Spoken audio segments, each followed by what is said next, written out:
Kenapa sih kita harus bayar pajak? Mengapa perlu lapor pajak? Dan kemana sih larinya uang pajak kita? Pertanyaan-pertanyaan ini mungkin pernah terlintas di pikiran kamu. Yuk mari kita bahas satu persatu. Pertama, mungkin terlebih dahulu memahami makna pajak. Mengutip dari laman resmi DCP, pajak adalah kontribusi wajib kepada negara yang terutang oleh orang pribadi atau badan yang bersifat memaksa berdasarkan undang-undang, dengan tidak mendapatkan imbalan secara langsung dan digunakan untuk keperluan negara bagi sebesar-besarnya kemakmuran rakyat. Menurut Charles E. McClure, pajak adalah kewajiban finansial atau retribusi yang dikenakan terhadap wajib pajak, yakni orang pribadi atau badan, oleh negara atau institusi yang fungsinya setara dengan negara yang digunakan untuk membiayai berbagai macam pengeluaran publik.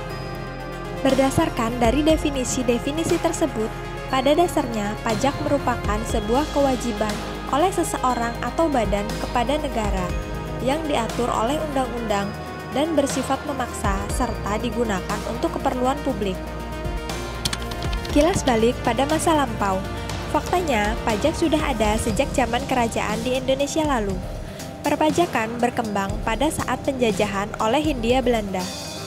Pajak pada masa lalu merupakan upeti seperti upeti rumah, upeti usaha, dan sebagainya. Seiring berjalannya waktu, sistem perpajakan Indonesia mengalami transformasi. Pada dasarnya, pajak memiliki 4 fungsi utama sebagai berikut. Fungsi anggaran. Pajak sebagai sumber pendapatan negara berfungsi untuk membiayai pengeluaran-pengeluaran negara, seperti pengeluaran dalam hal pembangunan negara. Pajak juga digunakan untuk membiayai pengeluaran yang berkaitan dengan proses pemerintahan, seperti belanja pegawai, belanja barang, pemeliharaan, dan lainnya. Fungsi mengatur. Pajak digunakan sebagai alat untuk mencapai tujuan dan pelengkap dari fungsi anggaran. Contohnya, pemerintah memberikan fasilitas keringanan pajak untuk wajib pajak dalam negeri maupun luar negeri yang ingin melakukan penanaman modal. Contoh lainnya, pemerintah menetapkan bea masuk yang tinggi untuk produk luar negeri sebagai bentuk melindungi produksi dalam negeri. Fungsi stabilitas. Pemerintah memiliki dana untuk menjalankan kebijakan yang berhubungan dengan stabilitas harga sehingga inflasi dapat dikendalikan. Hal tersebut dapat dilakukan dengan mengatur peredaran uang di masyarakat, pemungutan pajak, penggunaan pajak yang efektif dan efisien. Fungsi redistribusi pendapatan. Pajak yang dipungut oleh negara akan digunakan untuk membiayai semua kepentingan umum, termasuk untuk membiayai pembangunan, sehingga dapat membuka kesempatan kerja, yang pada akhirnya dapat meningkatkan pendapatan masyarakat. Lalu, kenapa sih kita harus membayar pajak? Pajak menjadi penerimaan negara terbesar yang dikumpulkan negara melalui anggaran pendapatan dan belanja negara atau APBN. Jadi, ketika wajib pajak taat membayar pajak, ada berbagai manfaat yang dapat dirasakan kembali oleh seluruh masyarakat di Indonesia.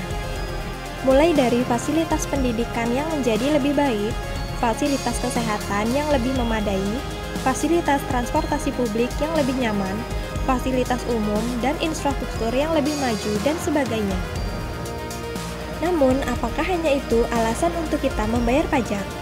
Selain manfaat-manfaat yang dirasakan, ada beberapa alasan mengapa wajib pajak harus membayar pajak, yakni kewajiban bagi warga negara Indonesia. Membayar pajak pada dasarnya adalah kewajiban bagi warga negara Indonesia, terutama mereka yang sudah dikenai tanggung jawab perpajakan. Jika melanggar atau tidak mematuhinya, akan mendapat hukuman seperti denda, bunga, hingga kurungan penjara. Bukti bakti pada negara.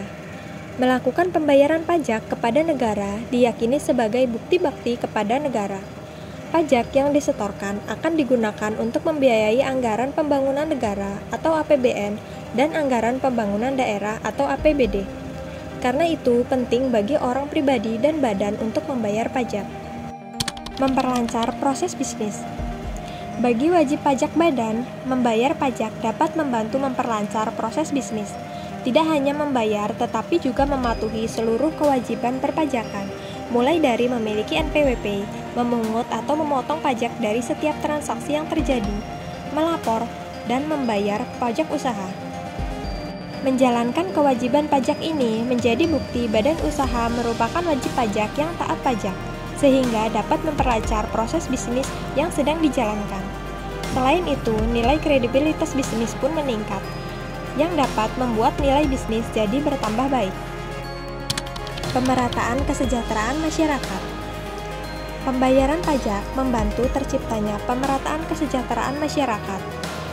Objek dan subjek pajak tertentu dapat menyumbang pajak lebih besar daripada yang lainnya. Hasil pemungutan pajak tersebut kemudian digunakan untuk menyediakan fasilitas bagi masyarakat kurang mampu, sehingga mengurangi kesenjangan sosial. Berkontribusi kepada negara. Dengan membayar pajak, artinya kita turut berkontribusi untuk pembiayaan yang menyangkut kepentingan bersama, seperti pembangunan infrastruktur, perbaikan fasilitas umum, penyelenggaraan bantuan sosial, dan sebagainya. Jadi, itulah beberapa alasan yang perlu diketahui kenapa kita harus membayar pajak. Lantas, siapa saja yang wajib membayar pajak?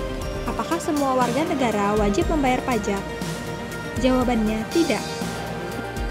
Pada Undang-Undang HPP terdapat pasal baru yang menyatakan bahwa pemerintah menambahkan fungsi nomor induk kependudukan atau NIK menjadi nomor pokok wajib pajak atau NPWP orang pribadi. Namun, dengan adanya peraturan ini tidak menjadikan setiap orang wajib membayar pajak. Berdasarkan undang-undang tersebut, seseorang wajib membayar pajak jika memiliki penghasilan setahun sebesar di atas batas PTKP yang berlaku, atau peredaran bruto di atas 500 juta bagi pengusaha yang membayar PPh final PP 23/2018. Sedangkan untuk wajib pajak badan, wajib membayar pajak sesuai pajak yang dikenakan. Di era maraknya kasus korupsi, pasti di antara kalian ada yang berpikir, capek-capek bayar pajak, ujungnya dikorupsi juga.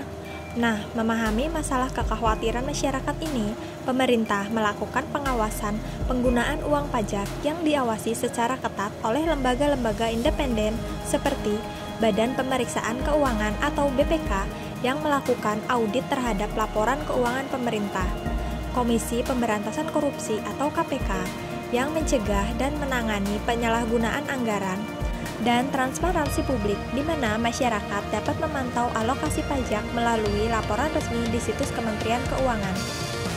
Ini adalah bagian dari transparansi pemerintahan Presiden Prabowo agar kita bisa membangun bangsa Indonesia bersama-sama. Bagi kalian yang ingin tahu detail alokasi uang pajak kalian, bisa cek langsung di website Kemenku. Dengan memasukkan nominal besar uang pajak yang kamu bayarkan, kamu sudah bisa mengetahui berapa besarnya pembagian uang pajakmu di APBN dan APBD. Nah, sampai sini sudah paham ya kenapa kita bisa menikmati fasilitas umum yang nyaman, pendidikan yang berkualitas, program bantuan untuk masyarakat kurang mampu, fasilitas kesehatan yang memadai, dan masih banyak lagi lainnya. Itu semua dari uang pajak yang kita bayarkan. Pajak bukan hanya kewajiban, tetapi juga investasi kita untuk masa depan. Dengan membayarkan pajak, kita turut serta dalam membangun infrastruktur, meningkatkan kesejahteraan masyarakat, dan memastikan keberlanjutan program-program negara. Uang pajak kita adalah kunci keberlanjutan pembangunan nasional. Dengan memahami kemana pajak dialokasikan, kita dapat melihat bahwa setiap rupiah yang kita bayarkan memberikan dampak nyata bagi masyarakat luas.